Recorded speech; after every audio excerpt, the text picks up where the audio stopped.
Hello बच्चों, how are you all? I hope you all are very good and you're doing good at your places. So welcome once again to my channel which is Chemistry Quest. कल आप लोगों ने coordination compounds का introductory lecture करा था. उसमें आपने पढ़ा था कि कोऑर्डिनेशन कंपाउंड्स क्या होते हैं, राइट, और उनकी पहचान क्या है. तो आपने लास्ट टाइम ये पढ़ा था कि जो कोऑर्डिनेशन कंपाउंड्स हैं उनकी पहचान क्या है, कि they are characterized by this particular kind of a bracket which is called as coordination bracket.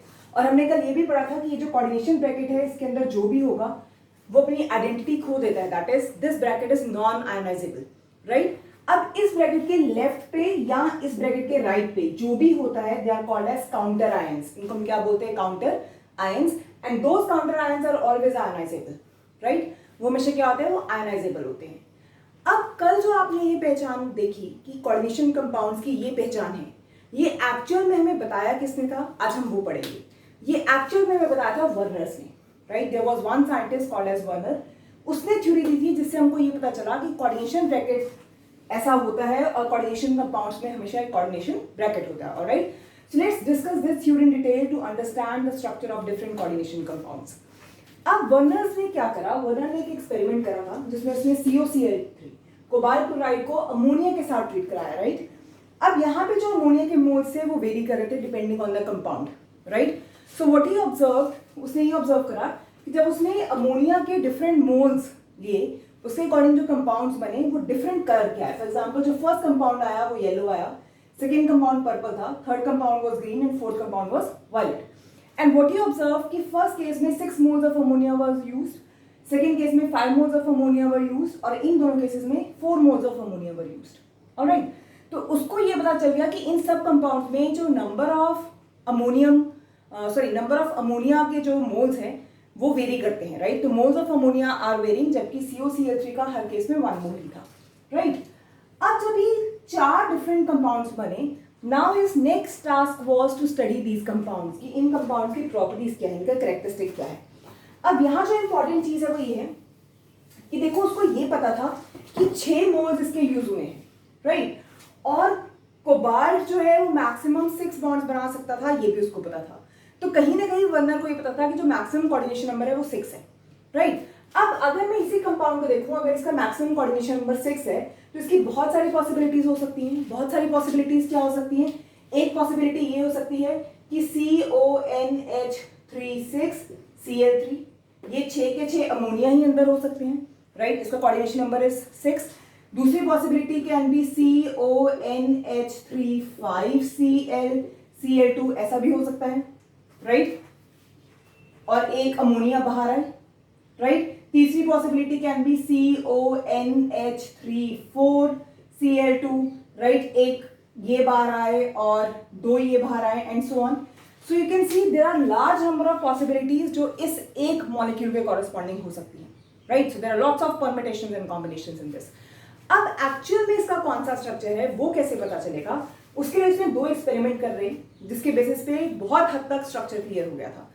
पहला एक्सपेरिमेंट क्या करा? He treated this molecule with AgNO3.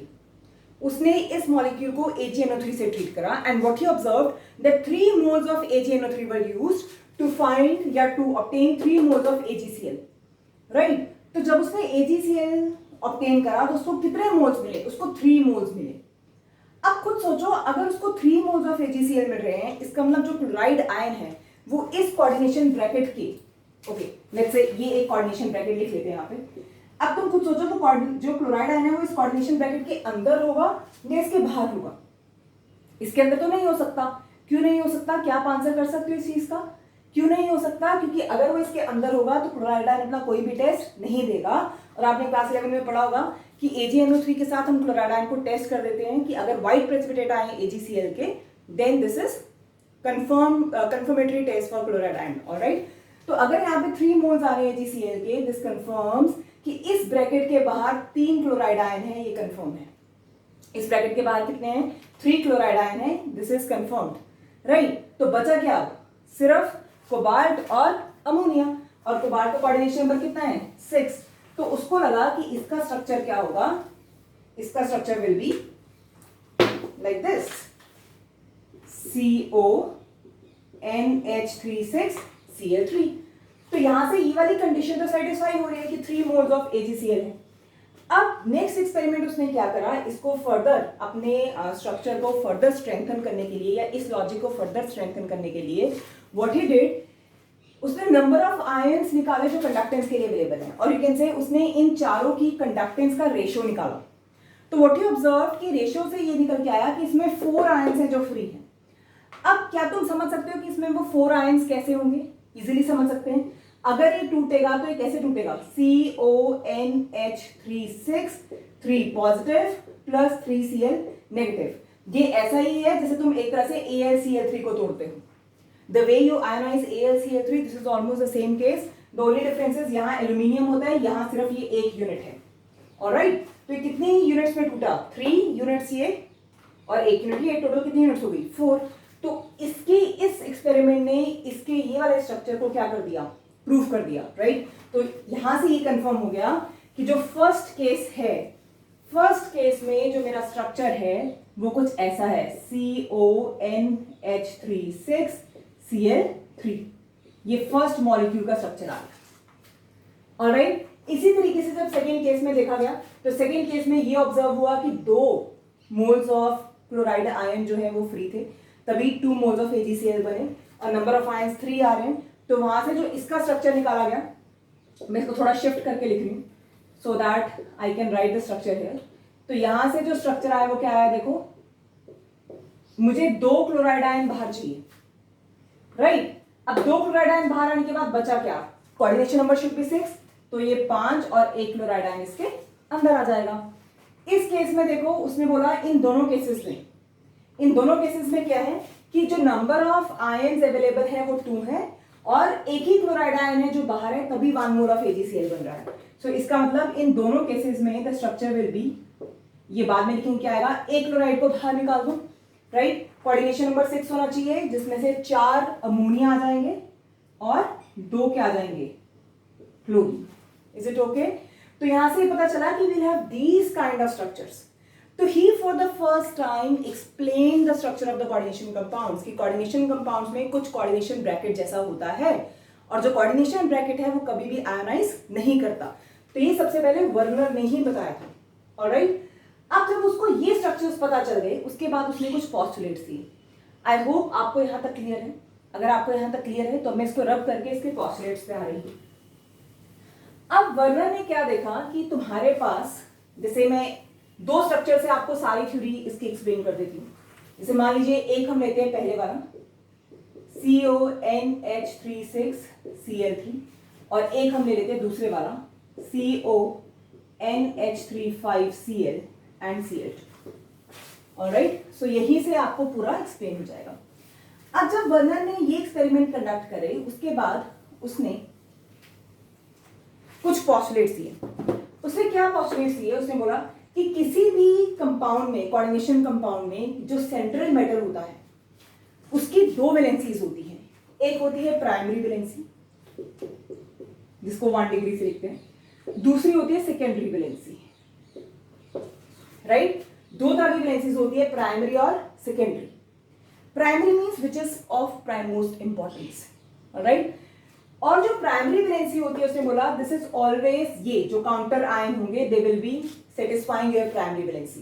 तो प्राइमरी वैलेंसी जो होगी वो क्या होगी? Ionisable. Do you understand if I से primary valency is ionisable?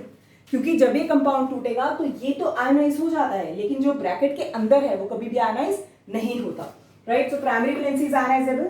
Secondary valency क्या होगी? Non ionisable. Next point, primary valency देखो ये है। तो प्राइमरी वैलेंसी का मतलब क्या है? एक्चुअली प्राइमरी वैलेंसी का मतलब होता है ऑक्सीडेशन नंबर और सेकेंडरी वैलेंसी का मतलब क्या होता है? Coordination number. फॉर एग्जांपल, ये चीज समझने के लिए आप सबसे पहले ये वाला स्ट्रक्चर देखें।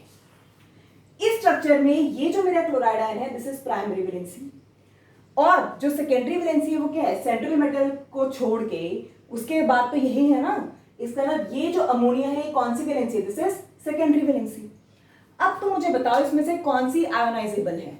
प्राइमरी वैलेंसी हमेशा क्या है? आयोनाइजेबल। और सेकेंडरी वैलेंसी क्या है? Non ionisable. ऑलराइट, अब सेकेंडरी वैलेंसी जो होती है हमेशा वो डिसाइड करेगी कि what will be the shape of the molecule. For example, अगर कोऑर्डिनेशन नंबर 4 है तो शेप टेट्राहेड्रल या स्क्वायर प्लेनर हो सकती है। अगर कोऑर्डिनेशन नंबर 6 है तो शेप ऑक्टाहेड्रल होगी। ऑलराइट, सो प्राइमरी वैलेंसी का शेप में कोई खास रोल नहीं होता, सेकेंडरी वैलेंसी का रोल होता है as far as shape is concern, right. So the important points which are here जो इस थ्योरी में थे वो थे, नंबर 1 कि every coordination compound has two kind of valencies, or you can say every central metal atom has two kind of valencies, primary and secondary, right? Primary means which is of prime most importance. अब why I am saying कि oxidation number is of prime most importance, ध्यान से सुनिएगा। You have come across lot of compounds with you know these kind of things, जैसे ये है, right? कोई और भी ले लो, जैसे Na positive है, ठीक है, आप Cl negative ले लीजिए, आप कोई और कंपाउंड ले लीजिए। देखो, तो जो ऑक्सीडेशन स्टेट है वो हर एलिमेंट की होती है, चाहे वो एस ब्लॉक एलिमेंट है, चाहे वो पी ब्लॉक एलिमेंट है, चाहे वो डी ब्लॉक एलिमेंट है, राइट। तो all the elements have oxidation states, so that is why it is primary. Primary means it is of prime most importance. जबकि coordination compounds में ही सिर्फ कोऑर्डिनेशन नंबर होता है और कोऑर्डिनेशन कंपाउंड सिर्फ और सिर्फ डी ब्लॉक एलिमेंट्स बनाते हैं। इसका मतलब ये है कि कोई भी एलिमेंट है पीरियोडिक टेबल में तो उसका ऑक्सीडेशन नंबर तो हमेशा होगा, राइट। तो that is of prime most importance. जबकि कोऑर्डिनेशन नंबर सिर्फ तब आएगा जब मेरा कंपाउंड कोऑर्डिनेशन कंपाउंड हो, और कोऑर्डिनेशन कंपाउंड तो सिर्फ और सिर्फ डी ब्लॉक का बनता है। Are you getting it? So that is why we say कि प्राइमरी जो वैलेंसी है that is of prime most importance. So primary valency oxidation number को बोला जाता है और सेकेंडरी वैलेंसी जो है वो कोऑर्डिनेशन नंबर को बोला जाता है, राइट। और आप देख सकते हैं जो कोऑर्डिनेशन नंबर वाले कंपाउंड्स हैं, यानी कि जो स्पेशलिस्ट कोऑर्डिनेशन नंबर में इन्वॉल्व है वो नॉन आयनाइजेबल है, और जो बाहर इन्वॉल्व है दे आर आयनाइजेबल। और कोऑर्डिनेशन नंबर ही डिसाइड करेगा कि what will be the geometry of a molecule, whether this will be tetrahedral और it will be square planar और it will be octahedral, that will be decided by coordination number only.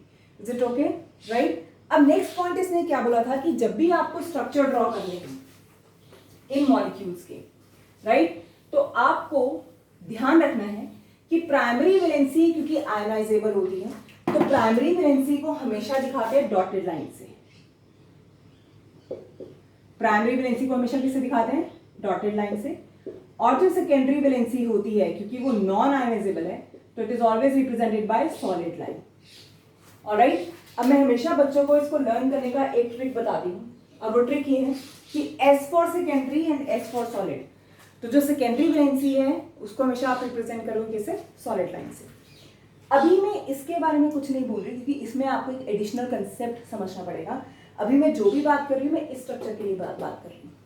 Alright, तो ये structure देखो, now it has coordination number कितना? 6। अगर coordination number 6 है तो shape will be what? Shape will be octahedral. तो ये मैंने शेप बना दी ऑक्टाहेड्रल। इसके सेंटर में कौन है? कोबाल्ट। और ये 6 सॉलिड लाइन से कौन लग गया? Ammonia, right. ये 6 सॉलिड लाइन से कौन लगा? अमोनिया।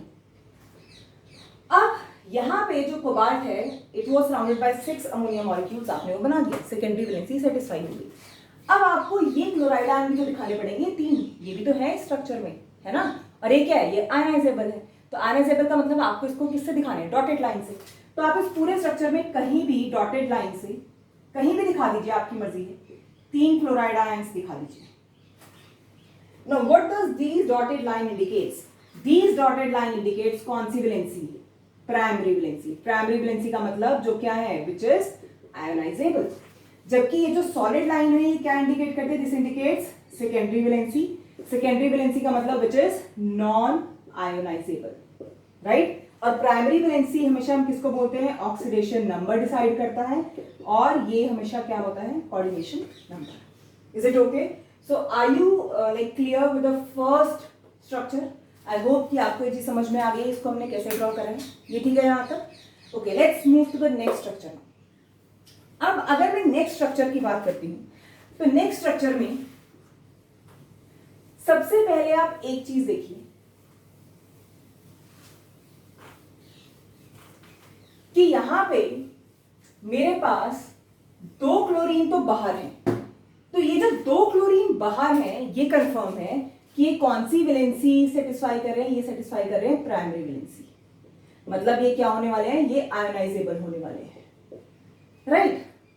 अब ये जो अमोनिया है ये कौन सी वैलेंसी सेटिस्फाई कर रहा है? ये सेकेंडरी वैलेंसी सेटिस्फाई कर रहा है। लेकिन अब आप इस क्लोरीन पे आ जाइए। ये क्लोरीन जो है this is also a part of a coordination number, क्योंकि अभी भी इस कोबाल्ट का कोऑर्डिनेशन नंबर क्या है 6, जिसमें से 5 ये है और 1 ही है। इस तरह ये जो मेरा क्लोरीन है यहाँ पे, क्योंकि ये ब्रैकेट के अंदर है, so this is obviously satisfying कौन सी वैलेंसी, सेकेंडरी वैलेंसी। लेकिन अगर आप यहाँ पे ऑक्सीडेशन नंबर निकालेंगे कोबाल्ट का, तो आप कैसे निकालेंगे? आप लिखेंगे दिस इज x, तो आप लिखोगे x प्लस अमोनिया कितना है 0, क्योंकि इस पे कोई चार्ज नहीं होता। क्लोरीन पे कितना चार्ज होगा, क्लोराइड आयन -1। अब यहां पे ये कितना चार्ज है, एक क्लोरीन पे -1, तो 2 पे -2 इज इक्वल टू इस पूरे मॉलिक्यूल पे चार्ज 0। तो इसका मतलब यहां पे जो x की वैल्यू आई वो क्या आई, +3। अब इस +3 में ये जो -2 का कंट्रीब्यूशन है वो तो प्राइमरी वैलेंसी का है, लेकिन ये जो -1 का कंट्रीब्यूशन है वो इस क्लोरीन का है ना। ये चीज समझ में आ रही है? इसका मतलब यहां जो मेरा क्लोरीन है this is serving both primary valency as well as secondary valency. तो ये दोनों वैलेंसी सर्व करता है, प्राइमरी भी और सेकेंडरी भी। तो इसी वजह से कई बार क्या होता है, वर्नर थ्योरी के एक पॉइंट में मॉडिफिकेशन आ जाती है। देखो जो प्राइमरी वैलेंसी वो तो हमेशा कुछ हम कहते हैं आयनाइजेबल है, राइट। लेकिन अगर वो प्राइमरी वैलेंसी सेकेंडरी वैलेंसी की तरह भी काम करती है, तो उस केस में इस चीज को इनकॉर्पोरेट करने के लिए जनरली ये बोला जाता है कि primary valencies are generally ionizable and secondary valencies are generally non ionizable. तो उसमें जनरलाइजेशन वर्ड यूज कर दिया जाता है, क्योंकि it is not valid for all the cases.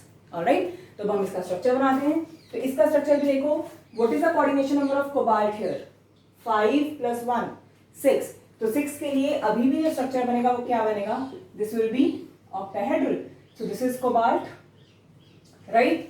अब इसमें 5 जो है वो अमोनिया है, जो मेरे पास सॉलिड लाइन से रिप्रेजेंट होंगे, राइट। और एक मेरे पास कौन है, क्लोरीन, तो उसको भी मैं किससे रिप्रेजेंट करूंगी, सॉलिड लाइन से, क्योंकि सेकेंडरी वैलेंसी है ना, राइट। अब सेकेंडरी के साथ साथ वो प्राइमरी भी है, तो आपको दोनों दिखाने पड़ेंगे। सेकेंडरी वैलेंसी को किससे रिप्रेजेंट करते हैं, सॉलिड से, प्राइमरी को किससे रिप्रेजेंट करते हैं, डॉटेड से। इसका मतलब ये जो मेरा ये वाला क्लोरीन है this is serving both primary as well as secondary valency. So इसको ऐसे दिखा देंगे, सॉलिड लाइन ये रिप्रेजेंट कर रही है कि this chlorine is serving secondary valency, right, and dotted line ये रिप्रेजेंट कर रही है कि somewhere this is also a part of primary valency. अब क्योंकि ये डॉटेड के साथ साथ सॉलिड लाइन भी है, so that is why this will not be ionizable. Ionizable सिर्फ तब होगा अगर only if there is only and only dotted line. अगर कहीं भी साथ में सॉलिड लाइन है तो वो आयनाइजेबल नहीं होगा, राइट। तो इसमें आयनाइजेबल सिर्फ कितने क्लोरीन है, 2, तो कहीं भी दिखा दो, एक यहाँ और एक यहाँ।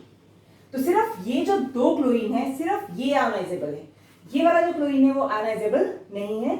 और जो मेरा ये वाला क्लोरीन है ये कौन सी वैलेंसी सर्व कर रहा है, ये प्राइमरी वैलेंसी भी सर्व कर रहा है और ये सेकेंडरी वैलेंसी भी सर्व कर रहा है। जबकि ये जो क्लोरीन है ये सिर्फ कौन सी वैलेंसी सर्व कर रहे हैं, they are only serving primary valencies. और ये जो अमोनिया है जितने भी, they are serving only secondary valencies. Is it okay, right. So this is all about Werner theory and this is how Werner's ने ये बताया था कि कौन सी चीजें आयनाइजेबल होंगी, कौन सी नहीं होंगी, कौन सी चीजें कोऑर्डिनेशन कॉम्प्लेक्स के अंदर आएंगी और कौन सी उनके बाहर आएंगी। I hope you are clear with this concept, right? This was important concept to move further. As such, आपको ये concept का बेस पता होना चाहिए, तभी आप आगे वाला चैप्टर इसको कर पाएंगे, right? अगर आपको ये चीज समझ में आती तो मैंने एक कंपाउंड और लिखा था जो मैंने नहीं बनाया, which was Cl3.4 ammonia, right? So if you understand this concept, then do try the structure by yourself and do let me know इसमें कौन सी primary valencies हैं, कौन सी secondary valencies हैं. All right? So this is all for today. Thank you so much. Take care. Stay home, stay safe, and stay blessed. And yes, keep watching the videos and keep liking and keep sharing the videos. All right? Or in case you have any doubts and problem, do let me know. Thank you so much. Stay blessed.